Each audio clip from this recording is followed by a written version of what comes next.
8वां बाब। यीशु मसीह एक शख्स को शिफा देता है।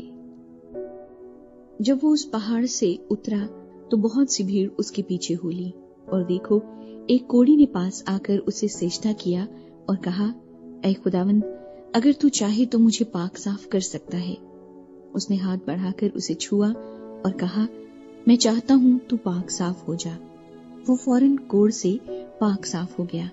यीशु ने उससे कहा, खबरदार, किसी से न कहना, बल्कि जाकर अपने तईं काहिन को दिखा, और जो नजर मूसा ने मुकर्रर की है उसे गुजरान, ताकि उनके लिए गवाही हो।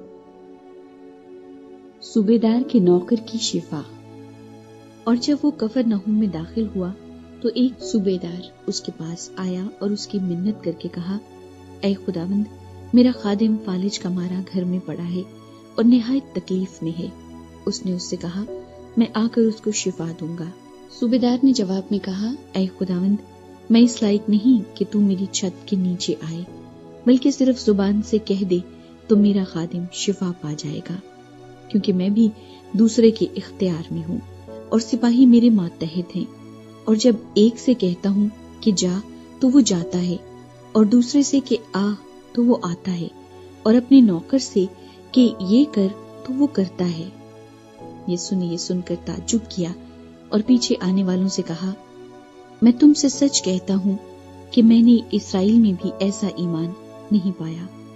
और मैं तुमसे कहता हूँ कि वो तेरे पूरब और पश्चिम से आकर अब्राहम और इसहाक और याकूब के साथ आसमान की बादशाही की ज़ियाफत में शरीक होंगे, मगर बादशाही के बेटे बाहर अंधेरे में डाले जाएंगे, वहां रोना और दांत पीसना होगा।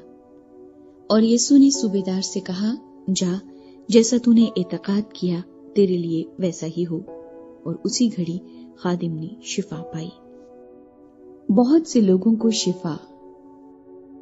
और यीशु ने पतरस के घर में आकर उसकी सास को तप में पड़ी देखा। उसने उसका हाथ छुआ और तप उस पर से उतर गई, और वो उठ खड़ी हुई और उसकी खिदमत करने लगी।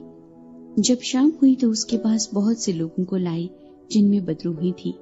उसने रूहों को जबान ही से कहकर निकाल दिया और सब बीमारों को अच्छा कर दिया, ताकि जो यसाया नबी की मार्फत कहा गया था वो पूरा हो कि उसने आप हमारी कमजोरियां ले ली और बीमारियां उठा ली। यीशु मसीह के होने वाले पैरोकार। जब यीशु ने अपने गिर्द बहुत सी भीड़ देखी तो पार चलने का हुक्म दिया, और एक फकीर ने पास आकर उससे कहा, ऐ उस्ताद, जहां कहीं तू जाएगा मैं तेरे पीछे चलूंगा। यीशु ने उससे कहा कि लोमड़ियों के भट्ट होते हैं और हवा के परिंदों के घोंसले, मगर इब्ने आदम के लिए सर धरने की भी जगह नहीं। एक और शागिर्द ने उससे कहा, ऐ खुदावंद, मुझे इजाजत दे कि पहले जाकर अपने बाप को दफन करूं। यीशु ने उससे कहा, तू मेरे पीछे चल और मुर्दों को अपने मुर्दे दफन करने दे। तूफान को थमाना।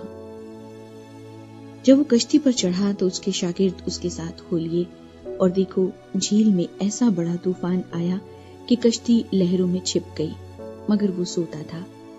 उन्होंने पास आकर उसे जगाया और कहा, ऐ खुदावंद, हमें बचा, हम हलाक हुए जाते हैं। उसने उनसे कहा, ऐ कम एतकादो, डरते क्यों हो? तब उसने उठकर हवा और पानी को डांटा और बड़ा अमन हो गया। और लोग ताज्जुब करके कहने लगे, ये किस तरह का आदमी है कि हवा और पानी भी इसका हुक्म मानते हैं। 2 आसेब ज़दा अशखास को शिफा। जब वो उस पार गदरीनियों के मुल्क में पहुंचा तो 2 आदमी जिनमें बदरूहें थीं कब्रों से निकलकर उससे मिले। वो ऐसे तुंद मिजाज थे कि कोई उस रास्ते से गुजर नहीं सकता था। और देखो, उन्होंने चिल्ला कर कहा, ऐ खुदा के बेटे, हमें तुझसे क्या काम? क्या तू इसलिए यहाँ आया है कि वक्त से पहले हमें आजाब में डाले? उनसे कुछ दूर बहुत से सूअरों का गौल चल रहा था। बस बदरूहों ने उसकी मिन्नत करके कहा कि अगर तू हमको निकालता है तो हमें सूअरों के गौल में भेज दे। उसने उनसे कहा, जाओ। वो निकलकर सूअरों के अंदर चली गई, और देखो, सारा गौल कड़ाड़े पर से झपटकर झील में जा पड़ा और पानी में डूब मरा। और चराने वाले भागे और शहर में जाकर सब माजरा और उनका अहवाल जिनमें बदरूही थी بیان کیا، اور دیکھو سارا شہر یسوع سے ملنے کو نکلا اور اسے دیکھ کر منت کی کہ ہماری سرحدوں سے باہر چلا جا۔